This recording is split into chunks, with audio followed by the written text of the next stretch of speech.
Hello, good people. How are you? I hope that your day is going well.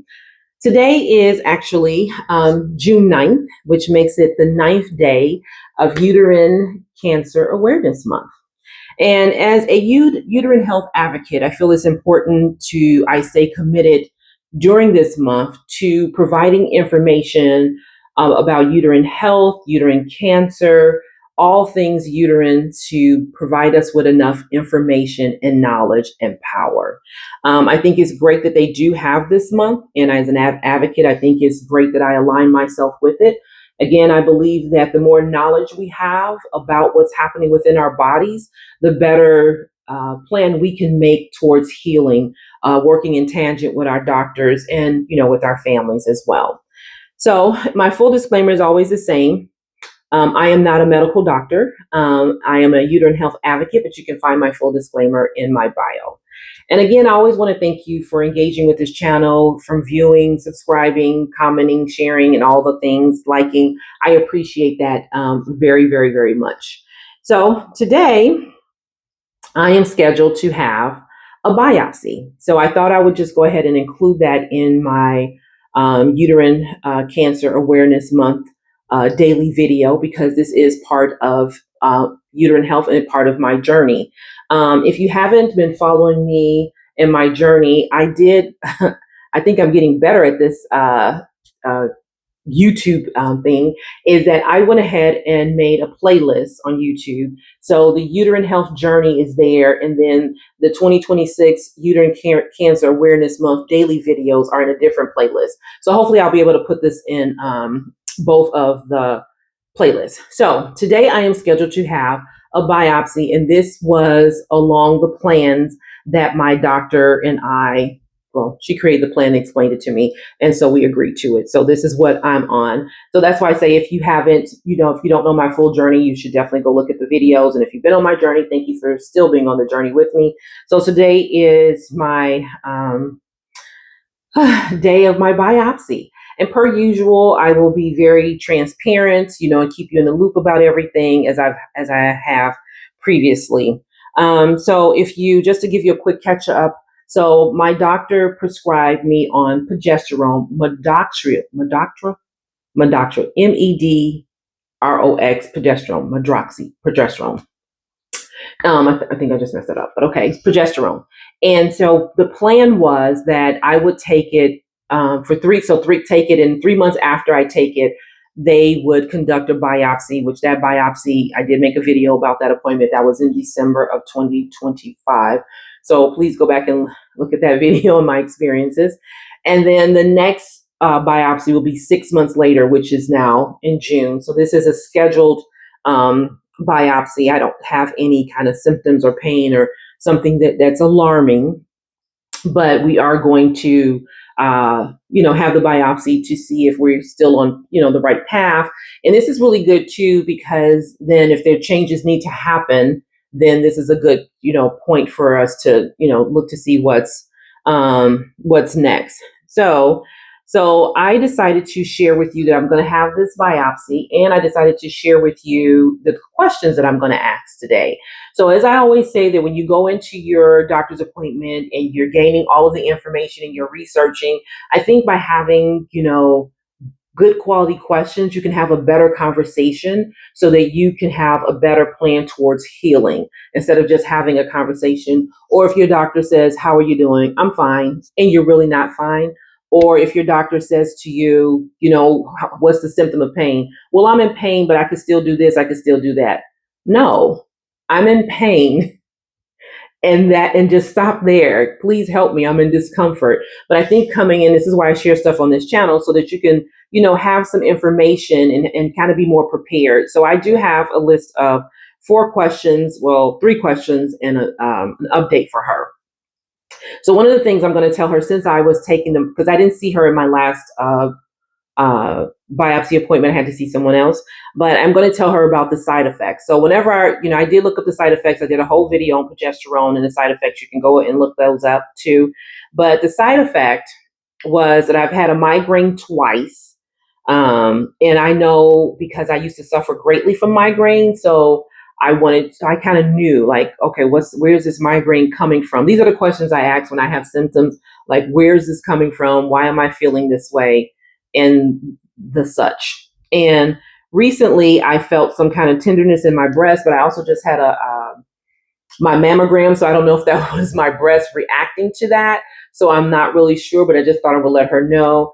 And then also, since I've been on this, I did, I don't know what a sexier way to say it, but I did throw up. And I don't throw up. I'm very grateful that I have a good palate and stomach that I pretty much can eat anything. So I did notice that. And that was, these are some of the side effects, which is why I'm bringing them to her attention, that I did face. She may not take note of it. She may take note of it, but I think it's very important to let your doctor know what's going on, especially in how you're feeling. And that is why I think it's important to write things down, to have your journal, to, make a log, or that you can kind of follow along with your doctor. I once saw a video of a gentleman going through cancer, and the doctor came in there and says, "Oh, no, you got to have another biopsy." He says, "I can't have another biopsy because they're painful." Just going to be very honest with you. And I remember him saying something like, "Well, what about the treatment I had last time I was here? Did that include a biopsy?" And sure enough, the doctor looked at it and said, "Oh yeah, you had a biopsy. So yeah, you don't need to have one now." So that's why it's all, and nothing against that doctor, but that's why it's very good for you also to be in charge of your medical health and well-being, and not solely rely on the doctor. Who knows how many people they see in a day, and if she had time to review the case, or if that's his normal doctor. We don't know the situation around it. It was just a quick snippet of that part, and I thought how wonderful he advocated for himself to say, "No, I just had a biopsy, so I don't need to have another biopsy." So I saw that's why I think it's important to write these things down. So the questions I'm going to ask her is because, the purpose of me taking the progesterone was that there was too much estrogen in my body, and it was causing my uterine lining to grow, which we think may or may not have been causing the bleeding. So the spotting I saw early January 2025. So I want to know, how does this biopsy measure the growth or the non-growth of the uterine lining? Like, how do we know that this medication is working? What steps are in place for her as a doctor to be able to tell me that your uterine lining is no longer growing, outside of having an ultrasound, which I'm not seeking to have another ultrasound. I just want to know how these things, how is the medication working and how is it measured? What's the data? That's, I love a good data. And so that's that. And then I wanted to know, how long am I expected to be on this particular medication, the progesterone? Is it a lifetime? Does she want me to stay on another 6 months? Like, what is her anticipated, realistic vision for me regarding this progesterone? And this is the first time I've ever taken medication. So, and I take it every day. You're supposed to take it every day around the same time. And then the last question is, I want to know the next steps. So the next steps, meaning that after the biopsy comes back with no cancer, because that's exactly what it's going to come back as, with no cancer, then what are the next steps? But then being also realistic, what are the next steps if not? So those are the kind of questions I will ask her. And what I'm very grateful about is that I don't go to my doctor challenging them. I really just go with, have you considered this? What about this? I was researching this. And she's quick to say, no, that's old, medicine. We've now updated and we're doing things of this nature. Oh, my little headband fell off. And we're now doing things of this nature. So, it's just important to be able to have a good conversation with your doctor. And if you happen to run into one of those doctors that just are moving it and they don't like to ask questions, get your top question answered. For me, I definitely would tell the side effects, and I would definitely say, how are we measuring with the progesterone? That's why I say have your questions ready and in order, and then have your pen and paper to write, or, you can record your doctor, I guess. Let's let them know they're being recorded, I guess, but you're just doing it for your own personal use. So those are the things that I think. So I will keep you posted on the results of my biopsy, and the appointment experience. And of course, I've included 3 articles of reference for you to read in your spare time, right? So the first article is from the Cleveland Clinic, and it was written around December 2022, and it's entitled "Progesterone, the Natural Functions, Levels, and Side Effects." This article gave a really good overall view of what progesterone naturally is supposed to do in your body, right? And its function that it's supposed to do as you're fearfully and wonderfully made, right? Fearfully and wonderfully made. And then it talks about, when you take a prescribed progesterone and some of the side effects. And when your doctor's prescribing something to you, I always say to ask about how many milligrams or the dosage amount that you're getting, and do some research on that as well. I think that that's very important to know. The second article that I have listed here is called Medline Plus, and they said they updated this April 2026. It's called Progesterone. The article title is called Progesterone Midline Plus Drug Information. So I don't know if they have their own drug, but they gave some pretty good information as well about progesterone and what it does. The last one I'm including in here is from Winona. I hope I got it right. And they were also last updated April of 2026, if I'm not mistaken. So this is something that is current. And the title of their journal article is Benefits of Progesterone During and After Menopause. So I thought that that was just something, the title attracted me, so I just skimmed it. But I did want to make a note about this particular reference. They make some references about HRT, which is hormone replacement therapy. I'm not advocating HRT, as I have not done any research on it at all. It kind of makes me think I need to during this Uterine Cancer Awareness Month.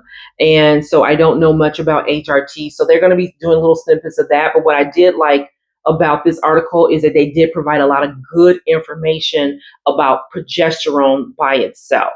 So this is what is going on in my life on the 9th day of Uterine Cancer Awareness Month. And I hope that this information is helpful to you. I hope as I share my own personal journey that it's helpful to you as well.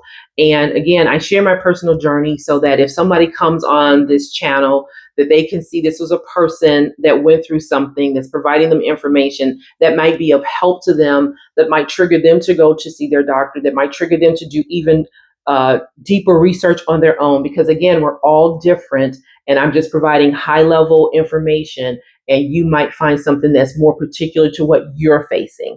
So I hope you do go see and talk to your medical professional if you're facing anything else. And keep me in your thoughts and your prayers as I get ready for my progesterone, my biopsy. I think this might be my fourth biopsy, fifth, I don't know. So this might be the next one. So I'm hoping, of course, for all good news. And I'm looking forward to seeing my doctor, because I really do enjoy when I get to have conversations with her about my health journey and what we can do to make sure I stay healthy. Okay, well, thanks so much for listening. And I really do appreciate you. I can't even talk. Have a great and wonderful day.